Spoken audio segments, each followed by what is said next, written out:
Olá, seja bem-vindo a Andando com Gigantes, vidas que inspiram.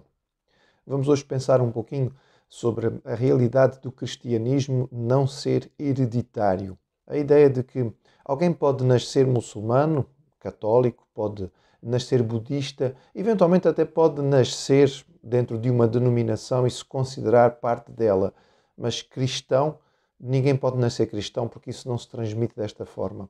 E a salvação não é ganha através do nosso esforço pessoal. Isto é algo que é exemplificado de uma forma muito forte e até dramática na vida do grande avivalista inglês John Wesley.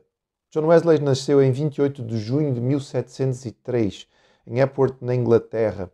Ele era o 15º filho de 19 filhos de Samuel e Susanna Wesley. O seu pai era formado em Oxford, era ministro da Igreja Anglicana e a sua mãe, Susana, ficou na história como uma mulher, uma das grandes mães da história. Com tantos filhos, havia também um cuidado muito grande, um rigor significativo, não somente no ensino destas crianças, mas também na devoção delas e na orientação delas no conhecimento de Deus.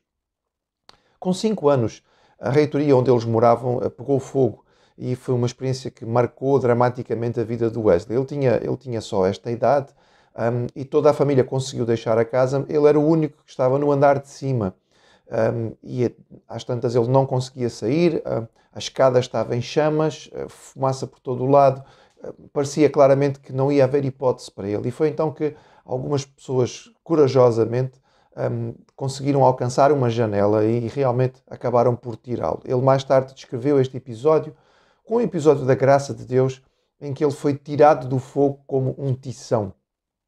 Com 17 anos ele seguiu para Oxford para poder estudar ali no Church College e aos 21 anos ele se formou, aos 22 foi consagrado diácono e aos 25 foi consagrado pastor, ministro da Igreja Anglicana, assumindo responsabilidades de pregação e de ensino da palavra. Ele era extremamente rigoroso e durante o seu tempo em Oxford, ele e o seu irmão Charles formaram um pequeno clube, um grupo, em que tinham como objetivo principal uma santidade de vida, o rigor em seguir as coisas de Deus, ajudar as pessoas o máximo que pudessem, fazer visitas às prisões e diariamente eles gastavam cerca de 3 horas em estudo bíblico e oração. Também praticavam jejum de forma significativa.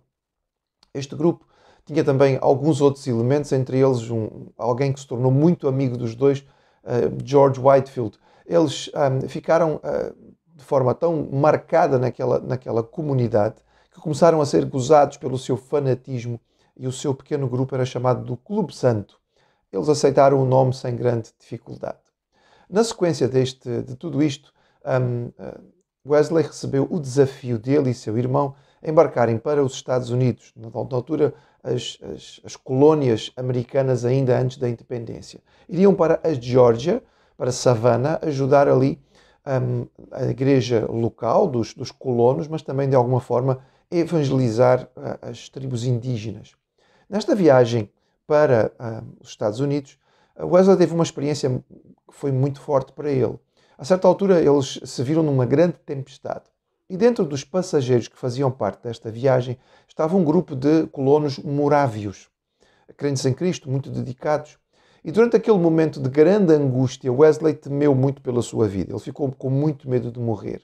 E, no entretanto, os morávios, enquanto Wesley tremia pela sua vida, os morávios cantavam e oravam a Deus no meio da tempestade. Isso marcou e acabou por ser muito importante para o desenvolvimento da sua vida. A sua época nos Estados Unidos foi curta, cerca de 2 anos, e não correu nada bem. Entre as várias coisas que aconteceram mal, ele apaixonou-se por uma jovem que acabou por casar com outro homem e, sobretudo, Wesley foi extremamente rigoroso na sua tentativa de impor àquela comunidade que ele foi pastorear os mesmos métodos que ele usava para o seu clube em Oxford, o Clube Santo, mas as pessoas não estavam disponíveis para viver um rigor tão grande em busca da santidade como Wesley tinha. Então, ele acabou por ser excluído do grupo e praticamente teve que fugir dos Estados Unidos de volta à Inglaterra. Ele chega de volta à Inglaterra deprimido, profundamente triste, em crise espiritual, e nesta altura então ele volta-se novamente para procurar os morávios. e encontra aí um jovem chamado Peter Boyle, que se preparava para ir para os Estados Unidos como missionário, alguém que o aconselhou, que o ajudou, que o orientou. E é nesta experiência, junto com este grupo, que ele tem finalmente o seu verdadeiro momento de conversão, que se dá em 24 de maio de 1738, após ouvir a leitura do prefácio do comentário de Martinho Lutero à carta aos Romanos. Ele finalmente entendeu que a salvação era pela graça, por meio da fé. E aqui percebemos, a salvação não é hereditária, ser cristão não é hereditário, não se ganha através do esforço pessoal, é uma experiência individual com Cristo. Ela é pela graça de Deus unicamente e vem pela fé.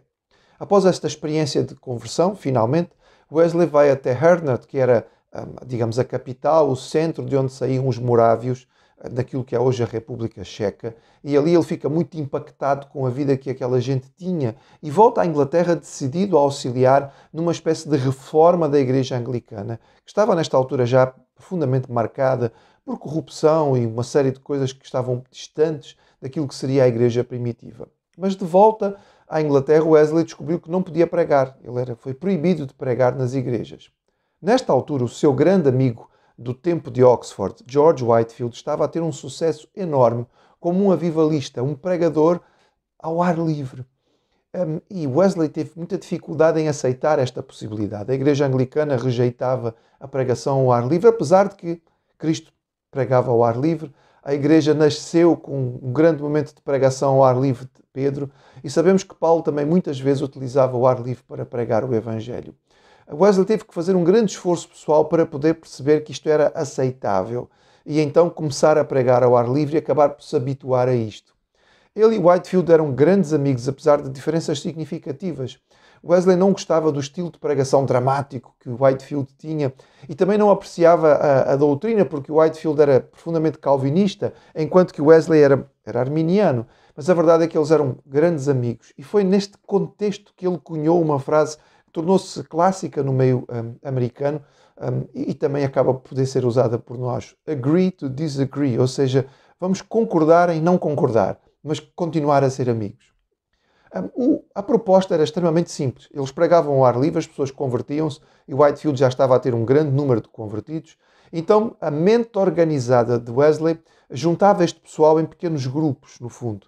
Normalmente ele gostava de ter 12, 11 mais o líder. Estes pequenos grupos serviam para o discipulado, para a manutenção da fé cristã, para o desenvolvimento no sentido da santidade. E estes pequenos grupos, então, começaram a se organizar em vários locais diferentes e o ministério de Wesley passava em poder visitar todos estes grupos e ali poder fortalecê-los. Ele continuou sendo rejeitado pela Igreja Anglicana. Ele queria uma reforma que ele não conseguia fazer porque a Igreja não o aceitava. Ele, no entretanto, estabelecia este método de trabalho que passou a ser motivo de gozação dos outros. Eles vivem dentro do método, são os metodistas. Eles acabaram por aceitar o nome e realmente foi esta a origem daquilo que mais tarde veio a ser a denominação metodista. Wesley fazia estas visitas de forma regular, procurando trabalhar para o alcance destas comunidades. Como ele não podia ordenar ministros anglicanos, ele começou a ordenar pregadores leigos que podiam dirigir todas estas comunidades. E desta maneira o trabalho foi se expandindo e realmente fazendo a diferença e mudando o clima espiritual da Inglaterra, que estava profundamente corrompido nesta altura. Wesley trabalhava de forma incansável.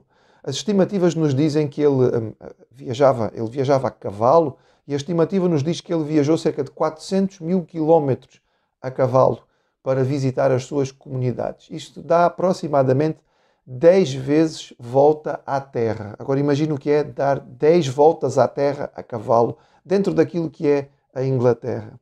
Ele ofereceu cerca de 30 mil libras à igreja. Isto era uma fortuna para aquele tempo e, no entretanto, Wesley continuou pobre e morreu extremamente pobre, com muito pouco para a sua própria sobrevivência. Ele terá pregado ao longo do seu ministério cerca de 40 mil sermões e ainda teve tempo para escrever 400 publicações, entre elas um manual de medicina que até hoje contém orientações e conselhos muito úteis para uma vida saudável. Ele era um homem à frente do seu tempo. Ele acreditava na possibilidade das mulheres também ensinarem a palavra e instituiu algumas líderes para pequenos grupos em que elas podiam realmente ensinar a palavra de Deus. Foi também um forte participante do movimento abolicionista para lutar contra a escravatura. Ao longo da sua vida, este ministério foi extraordinário. O seu irmão Charles contribuiu na composição de hinos, porque Wesley percebeu que os hinos serviam para guardar as doutrinas e também transmitir a mensagem. Ele trabalhou de forma intensa até aos 86 anos de vida. E nesta altura, como ele mesmo reconheceu, finalmente a idade o apanhou. Ele viveu cerca de um ano mais apenas. Não sendo mais capaz de fazer todo este trabalho que estava acostumado, isto pesou sobre a sua vida e ele começou a ficar triste. Por fim, aos 87, ele veio a falecer. A sua passagem se deu num contexto em que ele estava rodeado por amigos e colegas de ministério. E as suas últimas palavras, ele, olhando para os seus companheiros de trabalho, terá dito: o melhor de tudo é sabermos que Deus está conosco. Ele disse isto 2 vezes e depois entregou o seu espírito. Quando Wesley partiu para a glória, ele deixou 541 pregadores leigos por ele formados. Estamos a pensar em Inglaterra e Estados Unidos. Nesta altura, as comunidades por ele iniciadas contavam cerca de 135 mil membros. Hoje, os metodistas são cerca de 30 milhões no mundo inteiro.